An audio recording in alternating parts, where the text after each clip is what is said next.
Pagi-pagi kencang anginnya, angin utara sudahlah tiba. Selamat pagi saudara-saudara, salam sejahtera dari Pulau Lingkah. Bapak Ibu yang dikasihi oleh Tuhan, saudara-saudari, kembali berjumpa dalam program Morning Call GPIB bersama dengan saya Pendeta Boido Rajiv Hutagalung dari GPIB Jemaat Immanuel Batam, Pospelkes Solafide Pulau Lingkah. Saudara yang dikasihi oleh Tuhan, kita bersama-sama akan merenungkan firman Tuhan. Mari terlebih dahulu kita bersama berdoa. Bapa yang baik, kami bersyukur untuk hari yang baru. Kami ingin melangkah di hari yang baru ini dengan penuh sukacita dan dengan penuh pengharapan. Kami mohon Tuhan berkatilah kami dengan firman Tuhan agar kami dapat menjalani hari ini dengan penuh semangat karena Tuhan selalu menuntun kami dan suara Tuhan selalu bergema dalam kehidupan kami. Berbicaralah Tuhan kepada kami bersedia untuk mendengarkan dan merenungkan sabda-Mu. Di dalam nama Tuhan kami Yesus Kristus kami berdoa dan memohon. Amin. Mari bersama-sama kita membuka Alkitab kita dari Mazmur pasal 104 ayat 19 sampai 21. Mazmur 104 ayat 19 sampai 21. Saya akan bacakan untuk kita semua. Engkau yang telah membuat bulan menjadi penentu waktu, matahari yang tahu akan saat terbenamnya. Apabila engkau mendatangkan gelap, maka hari pun malamlah. Ketika itulah bergerak segala binatang hutan. Singa-singa muda mengaum-aum akan mangsa dan menuntut makanannya dari Allah. Demikianlah pembacaan Alkitab. Terpujilah Tuhan. Haleluya. Bapak Ibu yang dikasihi oleh Tuhan, di Kepulauan Riau, tepatnya di Batam, di daerah mana saat ini saya melayani, ada fenomena yang menarik. Fenomena yang menarik itu berhubungan dengan menjelang tahun baru Imlek bagi saudara-saudara kita yang beretnis Tionghoa. Dan fenomena ini hanya terjadi katanya di Kepulauan Riau atau di sekitar Batam. Fenomena apa itu? Fenomena itu adalah fenomena di mana pada masa raya Imlek itu, masa-masa Imlek, harga salah satu ikan yang disebut ikan baronang atau dalam masyarakat lokal disebut dengan ikan dingkis, harganya menjadi sangat tinggi. Kalau biasanya di pasar paling cuman dalam hari-hari biasa ya, yang bukan Imlek, itu paling cuman 30.000 per kilogramnya. Tapi saat masa Imlek, harganya bisa mencapai 400.000 per kilogramnya. Dahsyat bukan? Harganya bisa melonjak sedemikian rupa. Apa yang menyebabkan ikan dingkis ini harganya meroket sedemikian rupa? Yang menyebabkan adalah karena pada bulan-bulan Februari, khususnya pada masa Imlek, permintaan ikan dingkis ini menjadi sangat tinggi. Pasalnya begini Bapak Ibu Saudara, pada bulan-bulan itu bertepatan dengan masa Imlek dan di dalam siklus laut yang ada di sekitaran Kepulauan Riau, ikan dingkis masa-masa bertelur banyak pada saat itu dan jumlahnya menjadi lebih banyak. Jumlah ikan itu menjadi lebih banyak daripada bulan-bulan lainnya. Dan karena itu ada kepercayaan bagi saudara-saudara kita yang beretnis Tionghoa bahwa dengan mengkonsumsi ikan dingkis, khususnya ikan dingkis yang bertelur pada masa-masa Imlek, hal itu akan membawa keberuntungan atau membawa hoki buat mereka. Nah, karena itu kemudian permintaan yang menjadi sangat tinggi dan akibatnya harga pun menjadi meningkat juga. Saudara-saudara yang dikasihi oleh Tuhan, fenomena tahunan ini kemudian berkaitan juga dengan kehidupan masyarakat nelayan. Khususnya masyarakat nelayan, sebagian masyarakat nelayan yang ada di tempat yang saya layani pada saat ini di Pospelkes Solafide Pulau Lingkah. Kenapa saudara-saudara? Karena permintaan yang cukup tinggi itu membuat para nelayan mendapatkan pemasukan lebih. Sehingga mereka membuat alat tangkap seperti semacam jaring di tengah-tengah lautan cukup besar, kayu yang ditancapkan, itu akan menjadi jerat untuk ikan dingkis. Nah, jadi alat ini disebut dengan kelong. Nah, Bapak Ibu Saudara yang dikasihi oleh Tuhan, para nelayan kemudian di masa-masa bulan 2 akan kecipratan rezeki luar biasa, apalagi kalau lagi masa-masa yang sangat banyak hasil laut ikan dingkis. Saudara yang dikasihi oleh Tuhan, ini menarik sekali karena hampir pasti setiap bulan Februari ikan dingkis selalu datang dalam jumlah yang besar. Dan selalu pasti masa-masa Imlek adalah di bulan Februari. Dan seolah-olah sudah disetting oleh Tuhan waktunya.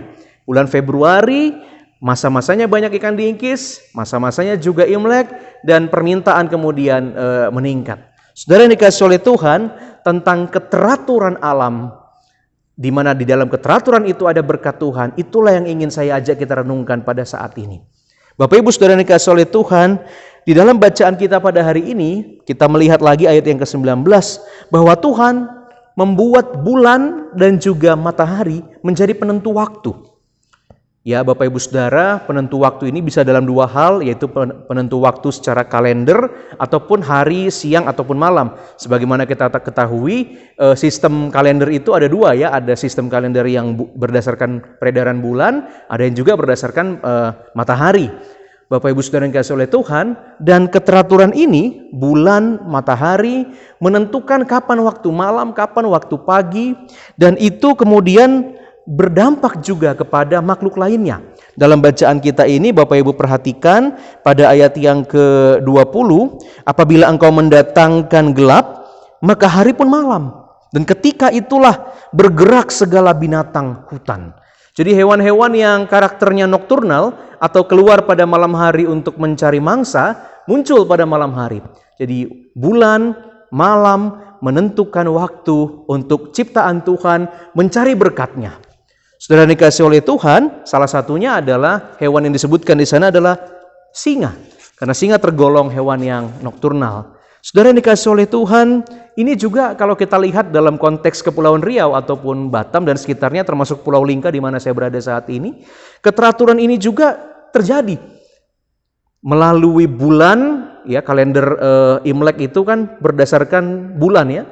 Melalui situasi bulan ditentukan juga kondisinya lagi Imlek. Melalui kondisi bulan, yaitu bulan Februari, ikan dingkis lagi banyak-banyaknya di lautan.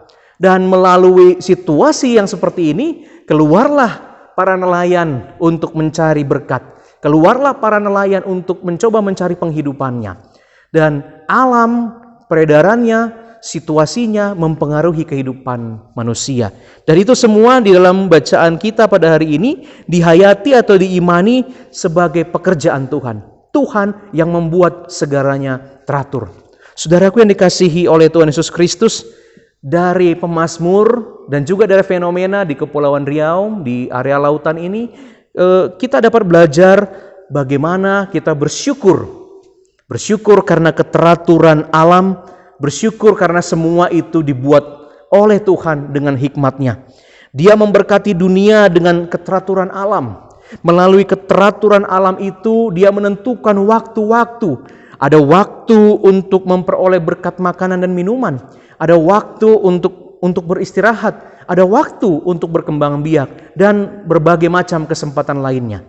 Keteraturan itu membawa berkat, membawa kesempatan bagi berbagai makhluk. Bapak Ibu Saudara yang dikasihi oleh Tuhan, keteraturan ini menguatkan kita bahwa Tuhan akan memberkati dan akan mencukupkan kebutuhan kita sesuai dengan waktunya Tuhan.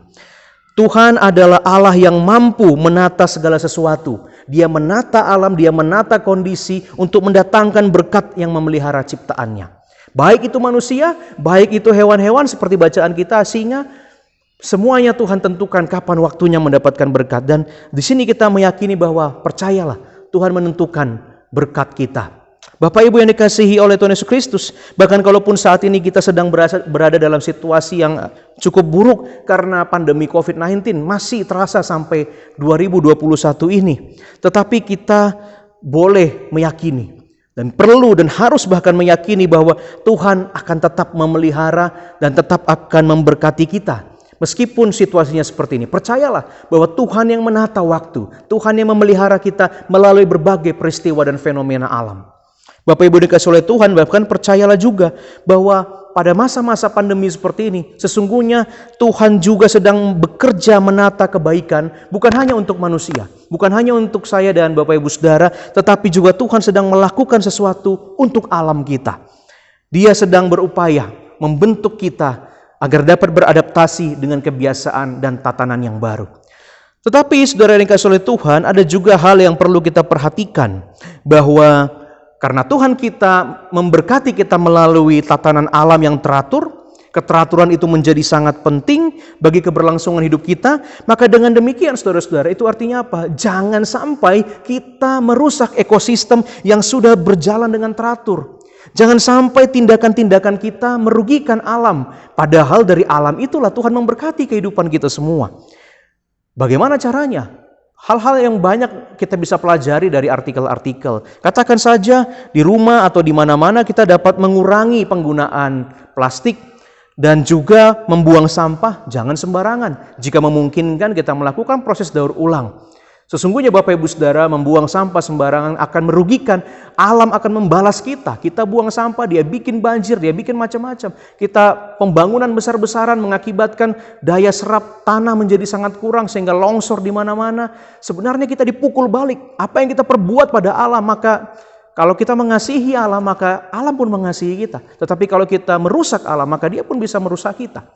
Saudara yang dikasihi oleh Tuhan, apabila kita adalah orang-orang yang bekerja di perusahaan atau para pemangku kebijakan di tengah-tengah masyarakat, maka perhatikan agar jangan sampai pekerjaan perusahaan kita yang mungkin mengeksplorasi alam, jangan sampai jadi mengeksploitasi alam.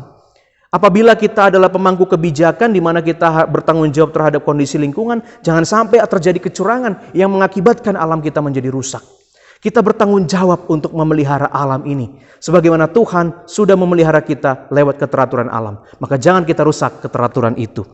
Bapak Ibu yang dikasihi oleh Tuhan Yesus Kristus, jika kita ingin diberkati Tuhan, bertindaklah penuh kasih terhadap alam ini. Yakinlah, kalau kita mengasihi alam, semesta ini akan mendukung kita. Dan Tuhan akan mendatangkan hari-hari yang baik bagi kita maupun juga keturunan kita. Tuhan memberkati kita semua. Amin. Mari bersama kita berdoa. Bapa, kami bersyukur untuk firman Tuhan yang mengingatkan kami bahwa Tuhan menata segala sesuatu. Tuhan membuatnya teratur dan melalui alam, melalui peristiwa-peristiwa yang ada, Tuhan menghadirkan berkat bagi seluruh ciptaan, termasuk kami. Kami percaya indah waktu Tuhan untuk memberkati kehidupan kami, keluarga kami, pekerjaan kami, dan pelayanan kami. Bapa yang baik, tetapi kami juga sadar bahwa alam adalah sahabat kami, alam adalah rumah kami tidak boleh merusak keteraturannya. Ajar kami bertanggung jawab di dalam memaknai tugas untuk menata layani alam ini. Tuhan tolong kami untuk berhikmat di tengah-tengah kehidupan berdampingan bersama dengan alam. Bapa yang baik, hari ini kami akan melangkahkan kaki kami, diri kami ke dalam kehidupan sepanjang hari ini. Kami memohon berkat Tuhan. Jagai kami, lindungi kami Tuhan di dalam pekerjaan dan tugas-tugas kami. Tuhan hadirkan kami sebagai berkat di mana kami berada, dan Tuhan buat kami boleh merasakan berkat Tuhan dimanapun kami berada. Bapa yang baik, lindungi kami dari paparan virus COVID. Tuhan lindungi dan selamatkan kami Tuhan. Beri kami kesehatan. Kami juga berdoa, biarlah dunia yang masih bergumul dengan pandemi COVID-19 ini boleh segera dipulihkan dengan cara Tuhan yang ajaib, dengan cara Tuhan menggunakan teknologi dan penemuan-penemuan yang ada. Kami berserah kepadamu Tuhan, kami masuki hari ini dengan iman bahwa Tuhan Yesus menata dan memberkati kehidupan kami. Di dalam nama Tuhan kami Yesus Kristus yang menata waktu bagi kehidupan kami berdoa dan bersyukur. Amin. Demikianlah renungan buat kita semua pada pagi hari ini. Tuhan memberkati kita semua. Salam sehat. Shalom.